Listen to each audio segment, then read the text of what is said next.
કિશોરાવસ્થામાં થતા ફેરફારો વિશે તો આપણે જાણીએ છીએ, પણ શું તમને ખબર છે કે એની પાછળ એક આખી ગુપ્ત દુનિયા કામ કરી રહી છે?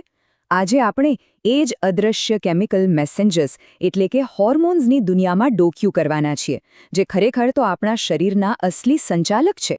તો સવાલ એ છે કે જે ફેરફારો દેખાય છે એ સિવાય પડદા પાછળ એવા કયા ગુપ્ત સંદેશવાહકો છે જે આપણી એનર્જી, આપણો મૂડ, આપણો ગુસ્સો અને આપણો તણાવ બધું જ મેનેજ કરે છે?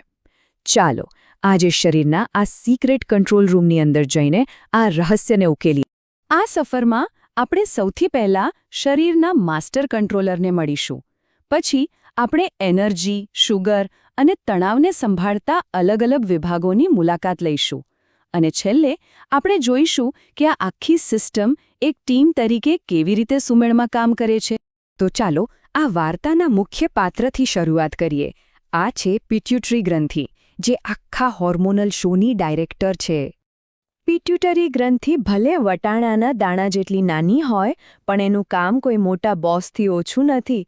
તે સીધી મગજ સાથે જોડાયેલી રહે છે, અને એટલે જ એને માસ્ટર ગ્રંથિનું બિરુદ મળ્યું છે, કેમ કે તે શરીરની બાકીની બધી જ ગ્રંથિઓ પર કંટ્રોલ રાખે છે.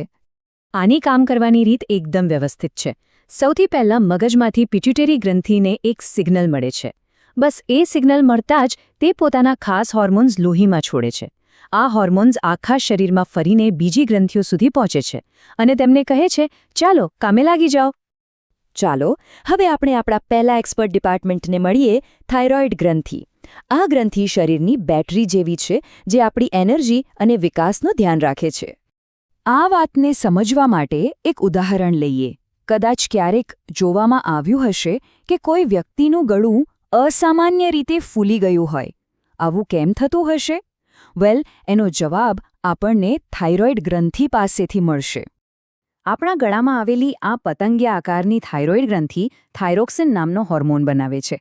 આ હોર્મોન એ નક્કી કરે છે કે આપણું શરીર કેટલી ઝડપથી ઊર્જાનો ઉપયોગ કરશે.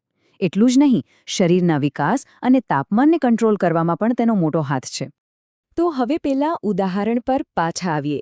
જ્યારે શરીરમાં થાઇરોક્સિન હોર્મોનનું ઉત્પાદન ઘટી જાય છે, ત્યારે ગોઈટર નામની બીમારી થાય છે, જેમાં ગળું સૂજી જાય છે.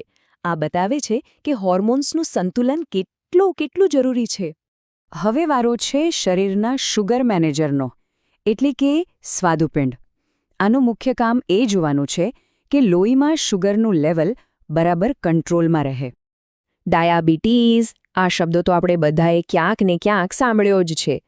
આ એક એવી બીમારી છે જેનો સીધો સંબંધ સ્વાદુપિંડ સાથે છે. જ્યારે સ્વાદુપિંડ પોતાનું કામ બરાબર રીતે નથી કરતું, ત્યારે આ સમસ્યા શરૂ થાય છે. સ્વાદુપિંડ ઇન્સ્યુલિન નામનો એક ખૂબ જ અગત્યનો હોર્મોન બનાવે છે. જ્યારે આપણે કંઈ પણ ખાઈએ ત્યારે લોહીમાં શુગરનું પ્રમાણ વધે છે. ઇન્સ્યુલિનનું કામ એક ચાવી જેવું છે, જે આ વધારાની શુગરને શરીરના કોષો સુધી પહોંચાડે છે, જેથી શરીરને તાકાત મળે. હવે વિચારો, જો આ ચાવી જ ઓછી બને અથવા બને જ નહીં તો લોહીમાં શુગર જમા થતી રહેશે, પણ કોષો ભૂખ્યા રહેશે.